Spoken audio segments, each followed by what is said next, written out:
I'm getting really good at doing things scared. I feel like we've been on a roll.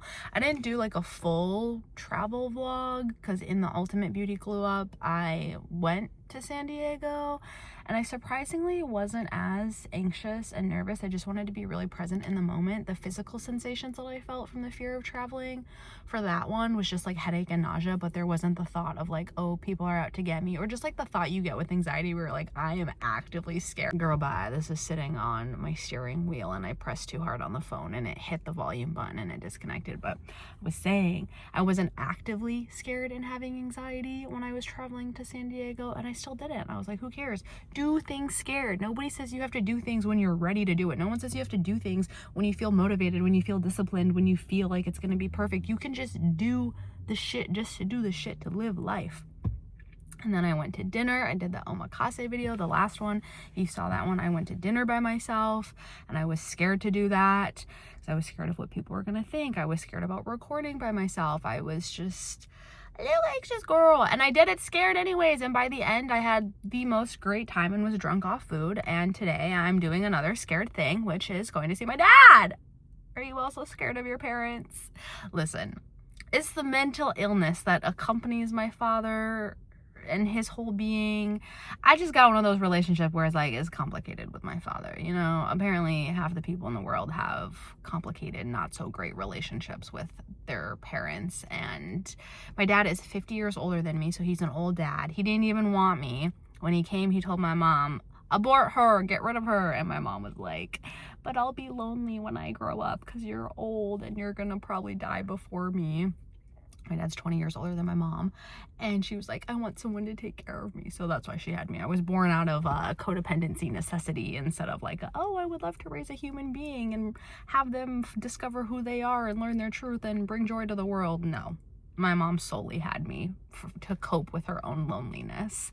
And she tells me that all the time when I ask her. I'm like, what's your favorite part about being a mom? She's like, oh, that I'm not so lonely. And I'm like, what's your favorite part about me being your daughter? And she's like, that you can take care of me. And I'm like, oh, great. So you just had me because you have no one else to take care of you in your life. Great. Anyways, if you're new here, this may be a lot, but actually it's not, because you're here, so you get it. You might have one of these little tricky relationships with one of your parents, both of your parents, or just a sibling, someone in your life. Who knows? People with mental illness, it's tough dealing with the mentally ill, but there are the mentally ills out here, so we cope and we live and we learn and we move on. But if you haven't been following the YouTube journey and you're new here, my dad has dementias, plural, because it's pretty severe. Dementia, Alzheimer's. I started to notice it when I was around 14 years old. My dad used to like make a lot of Persian food, and when I was around 14, I started to notice that he the way that he would make his food started to become different. He would forget ingredients, or he would add too much of certain ingredients, and then throughout the progression of like my high school years, his memory just kept declining. And I kept telling him like, hey, I am noticing a significant decline and pretty rapid decline in your mental health. I think it's Alzheimer's, but again, I'm just like a little teenager. I didn't know. And he is so convinced. My dad has the biggest fucking ego in the world. He is a Persian man straight from south of Iran. And he was just like, no, I'm fine. You're wrong. You're confused. You're crazy. Gaslighting max. Gaslight maxing, I think is what the kids would call that nowadays. And when I would try to tell my mom, my parents split when I was like 10. So a couple years after they split is when I started to notice my dad's mental health decline. And when I would try to tell my dad, he would negate it. When I would try to tell my mom, she was so busy, she would just get angry at me. I remember there were times where I would go back from my dad's house to my mom's house and I would like cry to my mom, and she would just yell at me. And she would be like, stop crying, you're wasting my time. Do you know how busy my day was? And I'm just like, but I think my dad is dying. Like, I think something is wrong with my dad. She'd be like, get in your room. So as you can imagine, I grew up with very unkind, unloving, supportive parents. That doesn't mean I don't love my parents and I don't blame them or hold any resentment or anger towards them. I think if I went through exactly what my parents went through in their life, and how they were brought up and things that they went through first immigrating to America, I'm sure I would react the exact same way to a child. And they just don't, no one in my life right now has the capacity, the emotional strength and endurance it takes to like support me and see me in life.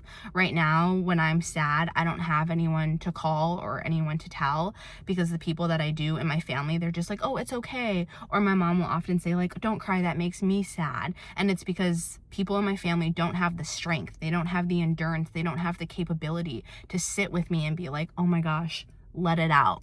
Like, I hear you. That must be so difficult. I think a lot of people, it's not even just people in my family, I think there are a lot of people in the world, when they see someone crying, they often go, oh my gosh, no, don't cry. It's okay. You're fine. And it's because there's this uncomfortableness, there's this discomfort, there's this tension that comes up with a lot of sadness and grief. And people don't know how, people don't feel comfortable, they don't feel safe to sit in it. Whereas I have stretched out my capacity over the past couple of years, where if someone is going through something really hard and they're bawling their eyes out, I am so anchored in my foundation, in my body, and in my life experiences that I know this moment will pass, and that this moment is just an expression. And I would encourage the person, like, let it all out, sweetie. Like, do a little back rub if the person is into physical touch, and just letting them know, like, I'm here for you. You're not going through this alone. I see you. This sounds and looks extremely challenging and difficult, and like, you're gonna get through this, and until you get through it, like, I'm here for you, and we're gonna do this together. And being able to have the space to hold for someone else, and more importantly right now in my life, hold for myself, the difficulty, the grief, all of that stuff. So I haven't seen or talked to my dad in 2 years. His mental health progressively got worse over the decade, and I tried to keep my distance from him. I tried to tell him, I tried telling like mental health professionals and like providers too. But the thing with Alzheimer's is you can't get someone help until they become like a visceral danger to themselves and other people. So even though my dad was getting into car accidents more frequently, like every month, he kept passing this, there's like this exam that medical practitioners give, and it's like you have to get below 10 out of 30 or something to be institutionalized, to be locked up, to get help. And he just like kept passing them until a couple months ago he finally didn't pass the exam, and his dementia and Alzheimer's got so bad where a couple of years ago I actually had to file my own restraining order against him because he was becoming a danger to me and was impacting my sense of safety. And then earlier this year, a couple months ago, he kept calling 911 and saying that like people were out to get him or people were breaking into his home. And then they finally did one of the tests at urgent care. Like, they've been doing it every month for a while, and he finally scored below the threshold where it's like, okay, now we can't let you go back to your house, and you can't live alone, and you can't live with anyone else because you're a danger to yourself and other people. You need 24/7 professional care. So he's been in a memory home for a couple of months. I haven't seen him, I haven't gone to visit him, and today we're doing the scary thing and we're going to visit him. He's at the place in his memory, according to nurses, where he's forgetting things every 30 seconds. So it makes me feel a little bit better that he's going to forget this anyways. And of course I'm scared to go. I haven't talked or seen to my dad in 2 years. I've grieved really hard by myself. Last night I didn't even sleep great. I slept just for a couple of hours, and then I was up just the whole entire night, and I just kept telling myself, I'm really scared to do this, and I'm really scared of the like emotions that are gonna come up, and just knowing that whatever does come up, like, I'm gonna get through it. And I kind of just want to like rip the band-aid off and get it over with. So this vlog today is going to visit my mentally ill father in his institutionalized place of living. And before all of that, we gotta eat good. Girl, you can't go on an empty stomach now. If you're gonna do shit scared, you might as well do shit scared and full. So I'm gonna go to dim sum with my mom and grandma, and let's just go, and I'm gonna vlog this day. Girl, we in the dim sum. They do the traditional carts. Starting with the chicken feet and the tofu, and I don't even know how to say that in English. What do you call that? Rib, maybe? Had to pin the hair back to get into it.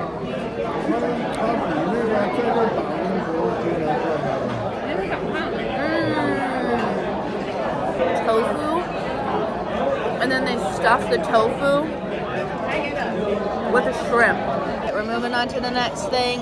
Chicken feet. I used to not eat this as a kid, but now that I'm older, I like it. It has a lot of little bones, so how you eat it.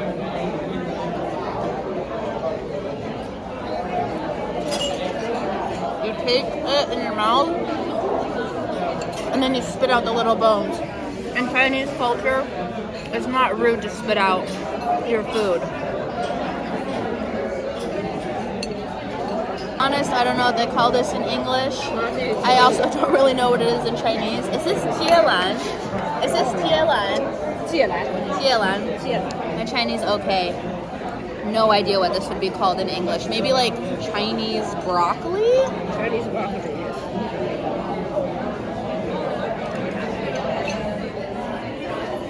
With a side of hair. My favorite, xiafen. It's like a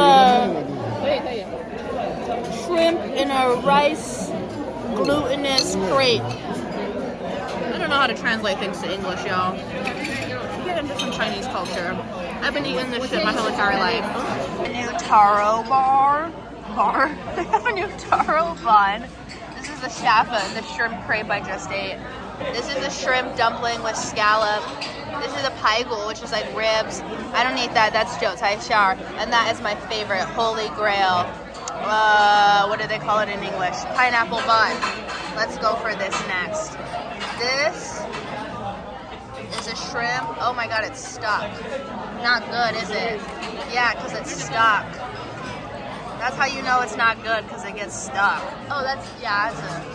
I don't know what sauce they use with the crepe, but I love to dunk it with all of my dumplings. This is their new taro bun. I'm splitting it with my grandma.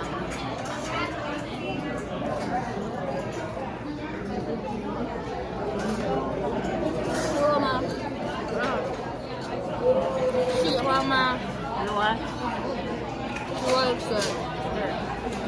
I just spit on my arm. This has been my favorite for the past 20 years. 20 years I've been eating the same thing. They used to put fresh pineapple inside of it, or not fresh, but like the canned pineapple chunks inside of it, but you know, the recession, a global pandemic has since taken them out, but it's so good. It's called pineapple bun.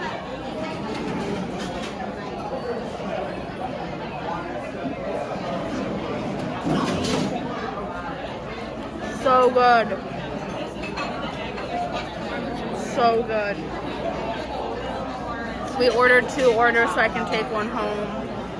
That's the huge. Some was delicious. It got my grandma. We're gonna go see. My dad gives me trauma and I bring him my favorite dessert. I got him 1 pineapple bun and 1 taro bun. Okay, what naba? Here we go. My grandma keeps telling me just try to like focus on the good memories that you had. And I'm like, well, tough. Okay, we're at grandma's house now. I did not record any of that because going in there, I've never been there before. 我们就可以用一个盘子，为什么拿这么多盘子？拿盘我拿碗，对，一个就够了。My grandma's out here bringing 10 bowls. We're just having some watermelon. Yeah, I could not record any inside that facility. It was my first time being there. It was just a lot. Honestly, let me not pray for everybody else that's there, but when I first walked in, everybody was just in wheelchairs. It was like vegetable central. And like, at least my dad is not like veggie central where he's like confined to a chair and can't move. But when I went to see my dad, and at least he's still like verbal and mobile for the most part. He's like a little shaky when he moves, but he was just like, I don't even know what day it is here. I'm gonna leave here soon. Like, I'm gonna be home tomorrow. Don't worry. And then he was just like, how's school? Like, he still thinks I'm in school, and that's like 10 years ago. So that's where his memory's at. And then his phone and his iPad are disabled because he forgot. He's freaking Alzheimer's. Here's my grandma just slushing on her watermelon right now. But I had to grab his phone because she's saying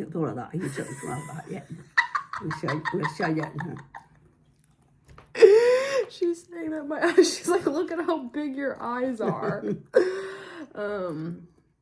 had to take his phone and his iPad. They're like permanently disabled because he forgot his password so many times. So I don't know what to do. I think I might try and stop at the Apple store after this because it's nearby, just to be like, hey, I tried guessing my dad's passwords. I don't know what to do. Like, what can you do? Maybe stop at like T-Mobile, see if his phone's still connected. And I don't know. 我这个你要不要？ Summer. 也是。And my grandma in her box of 秀他们，要他们看一眼是什么？又松饼，你看，啊，你得念英语。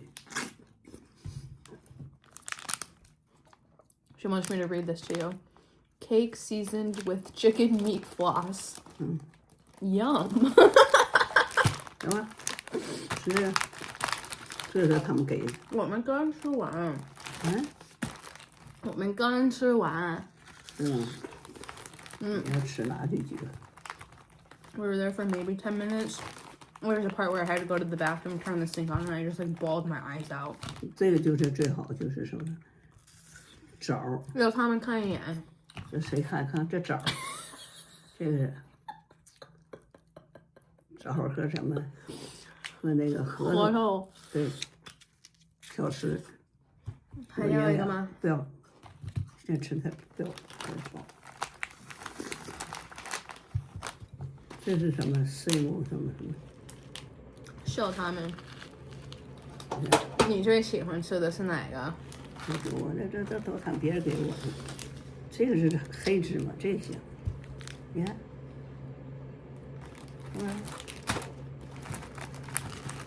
这都是他们的。This is all things that people have sent my grandma. That's like the reciprocal nature of like my mom and my grandma. That people always are sending them things, and then in their culture, like Northern Chinese people, every time you send somebody something, then they have to like return you something like 10% better than what you give them, and then you're 又吃什么呢？巧克力。我不吃巧克力，我在吃西瓜。巧克力和啥玩意儿？不知道。你都不知道你在吃什么。She doesn't even know what she's eating. She's like, I ate this. It's chocolate plus something, but I don't know what it is. 牛皮糖。They're constantly getting gifts. Like this, watermelon, a gift. Even when we went to dim sum today, sometimes people pay for our table, and then today we picked up somebody else's check. Like, it's just this like communal economy that you get into that just keeps blowing up. The more and more gifts, because you get a gift and then you give something better, and then you give them something better, then they give you something better, and it's just go. So that's why my mom literally every single day gets like 10 gifts. Hello? Yeah, oh my god. 看到没？ Huh? 我刚来了。谁？我修了。行不行啊？行了。You're welcome. I fixed my grandma's crown. My grandma had a fall last year. 是你妈吗？是舅舅，听不见吗？我没听出来呀。啊。他给我来修。I had to get my grandma this camera. It's a Wyze, W-Y-Z-E. It's on Amazon. My grandma had a fall last year. Fall and I can't get up. 我都没听出来是你舅舅这东西。She couldn't even hear it. She lives alone. She fell and she couldn't get up. And so after we got her up, got her in the ER, got her to the hospital for a week, I went online and I found these cameras on Amazon. It's like $45-50. You get 2 cameras. We put one in her bedroom, one out here, and then you can like talk through it. You can hear through it too. So cute. 还要西瓜吗？你吃吧。你再给我拿一个。给你拿个大的。Yeah, man. People get old. As I was saying, my grandma was trying to tell me over there, like, just remember the good memories. And don't focus on the bad ones.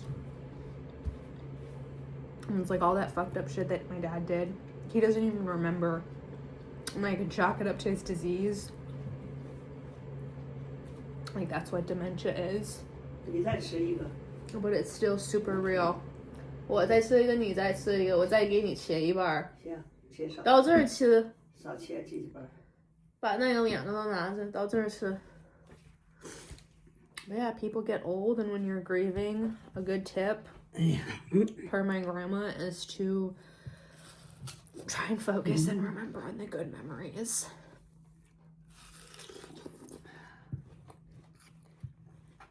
And she said, like, you don't have to forget the bad memories, but just when you think of them, think of the good ones to try and help you, like, get through the grief. And so me, like I said, I'm not going to be praying for everyone's behalf there because I don't know their relationship to their family. It looked like a pretty miserable, dead facility. Everyone was giving vegetable. Everyone was giving white. I think my dad is the only person that's not white. All the staff were, like, African American, which is very interesting. And I'm going to just pray my dad dies every day because he was sitting there. He was like, I'm going to leave tomorrow. Like, I'm going to get out of here. And it's like, you're not leaving, you're dying there. And so I think to have that mentality, like, that you so badly want to go home and there's no home for you to go to, and he doesn't understand, like, how sick he is or he doesn't remember, I'm gonna just pray he dies. Every day I'm gonna send a prayer, like, please just take my dad. Like, let him be at peace. Let him, like, go home to, like, the eternal heaven. Let his suffering be over with. And mine too. But yeah, I'm in a little funny place where I'm praying for my dad to die every day. And I think people with Alzheimer's, like I said, I can't speak on the behalf of anybody else. Nobody else there had a visitor. But I'm gonna pray that he just goes peacefully.